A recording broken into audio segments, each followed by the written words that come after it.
नमस्ते बच्चों, मैं अर्जुन प्रताप सिंह राणा ज्ञान केंद्र द्वारा आयोजित इस ई लर्निंग कक्षा में आपका एक बार फिर से स्वागत करता हूं। ये वीडियो कक्षा 10वीं हिंदी लोकवाणी के लिए है। इस कविता का नाम है मातृभूमि और इस कविता का ये दूसरा भाग है। इसके रचनाकार है मैथिली शरण गुप्त जी। बच्चों, आगे बढ़ने से पहले इन अनुदेशों का पालन कीजिए ताकि आपको कोई परेशानी न हो, आप आसानी से कविता का पठन पाठन कर सकें, समझ सकें और कठिन शब्दावली को आप लिखित रूप में देख सकें। पद्य संबंधी जानकारी बच्चों मैं आपको दे चुका हूँ। मातृभूमि कविता जो है इसमें इस रचना में भारत के मातृभूमि कवि ने मातृभूमि का गौरवगान किया है, जैसे कि मैं आपको पिछली वीडियो में जानकारी दे चुका था। यहाँ पे जो लिखा है वो तो आप देख ही रहे हैं, जो नहीं लिखा है उसे मैं अपने शब्दों में एक बार फिर कहना चाहता हूँ कि मातृभूमि ये एक गौरव गीत है। इस कविता में मैथिली शरण गुप्त जी ने विविध उपमाओं से हम सबकी मातृभूमि भारत माता का गौरवगान किया है। कवि ने भारत भूमि की हरियाली, नदी, सागर, फल फूल, नीर यानी पानी, पवन इत्यादि का अत्यंत मनोहारी वर्णन किया है। इसके साथ ही मातृभूमि की विशेषताओं पर प्रकाश डाला है। इस कविता के माध्यम से हमें ये संदेश मिलता है कि संपूर्ण विश्व में भारत के समान सुंदर व सर्व गुणों से युक्त दूसरी कोई भूमि नहीं। अतः हमें सदैव अपनी मातृभूमि का गौरवशाली इतिहास याद करते हुए इस पर गर्व करना चाहिए। जैसे हमें अपनी माँ से ज़्यादा अच्छी और कोई नहीं लगती, उसी तरह से हमें अपने मातृभूमि से भी ज़्यादा कुछ अच्छा नहीं लगता। कवि को भी कुछ अच्छा नहीं लगता, उन्हें मातृभूमि सबसे प्यारी है।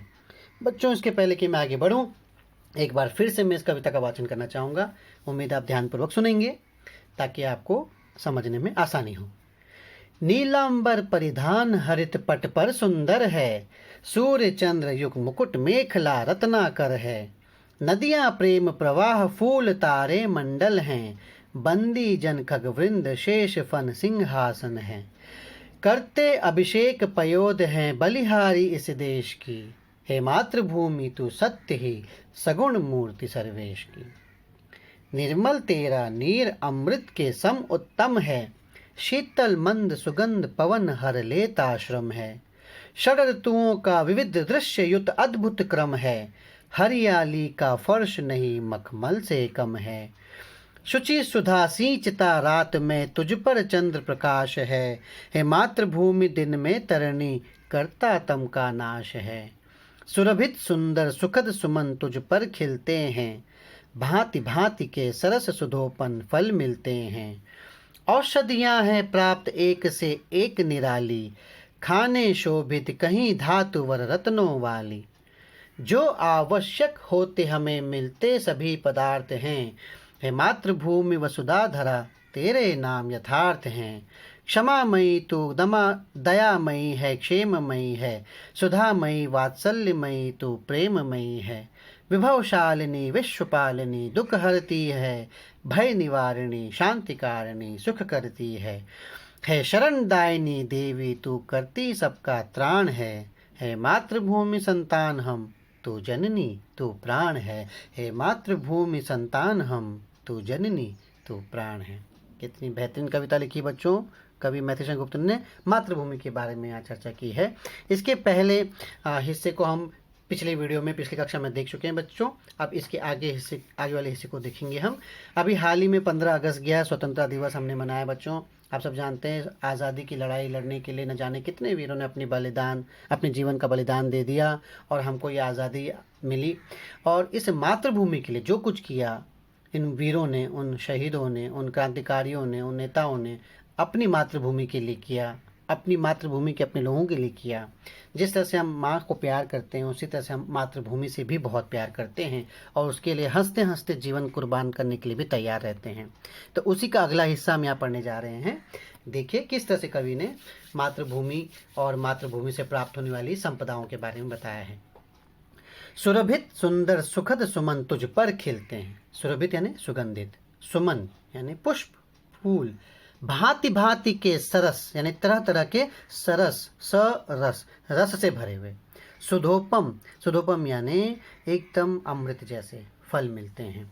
तो बच्चों, प्रस्तुत पंक्तियों में कवि अपनी मातृभूमि में प्राप्त होने वाली संपदाओं के बारे में, यानी जो कुछ हमारे देश में मिलता है, पाया जाता है, कवि कहता है कि सुगंधित सुंदर व सुख देने वाले फूल, सुरभित सुगंधित, सुंदर और सुख देने वाले फूल, रंग बिरंगे फूल यहाँ पर खिलते हैं।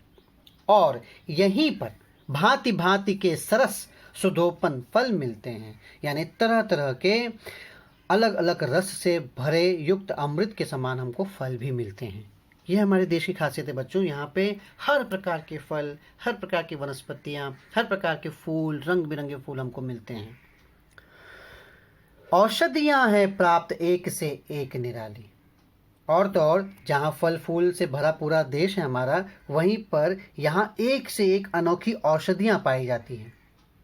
औषधियाँ, दवाइयाँ, आयुर्वेदिक दवाइयाँ और विविध प्रकार की खाने शोभित कहीं धातुवर रत्नों वाली। खान यानी खदान, भंडार है हमारे यहाँ पे धातुओं की, मेटल्स की, श्रेष्ठ रत्नों की, है ना, ज्वेलरीज।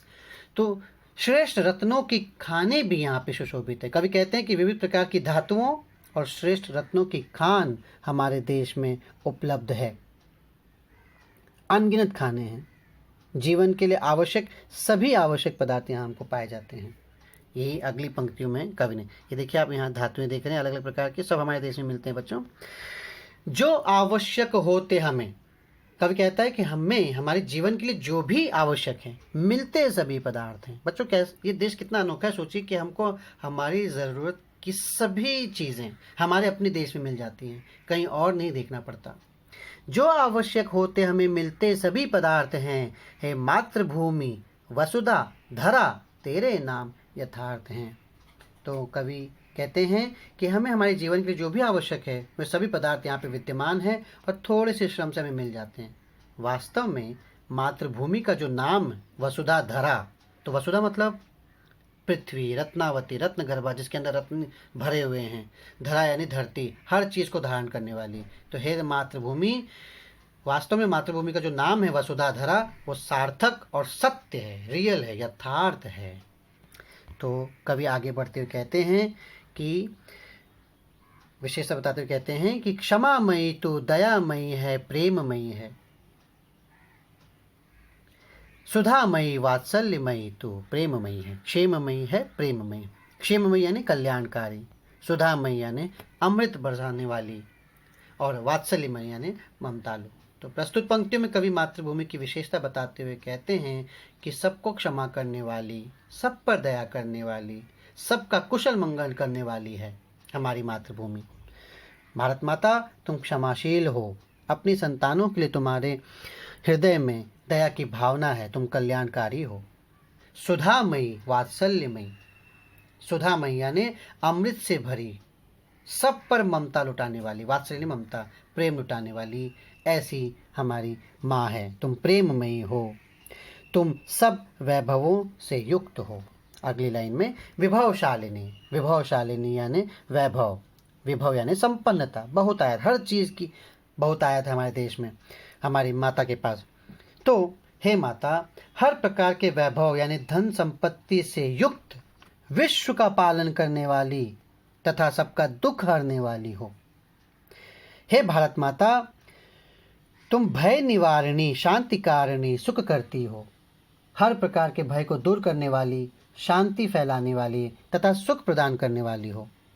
शांति करती हो और हर प्रकार का सुख हमें देती हो। हे भारत माता, आगे कवि कहते हैं, हे शरणदायिनी देवी, तू करती सबका त्राण है।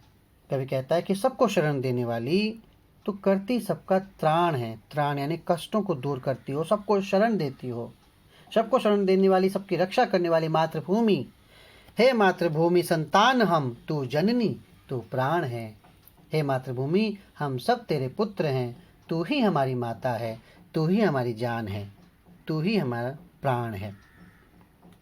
तो आपको सादर प्रणाम है। बच्चों, इस तरह से हमारी ये शानदार कविता यहाँ पर समाप्त होती है। इस प्रकार हमने देखा कि किस तरह से कवि ने यहाँ की शस्य श्यामला भूमि, षड ऋतुओं, फल फूल, सदा नीरा नदियाँ, यहाँ प्राप्त खनिज सभी का वर्णन किया है। हमारी जन्मभूमि हर प्रकार से कल्याणकारी है, वैभव से परिपूर्ण है।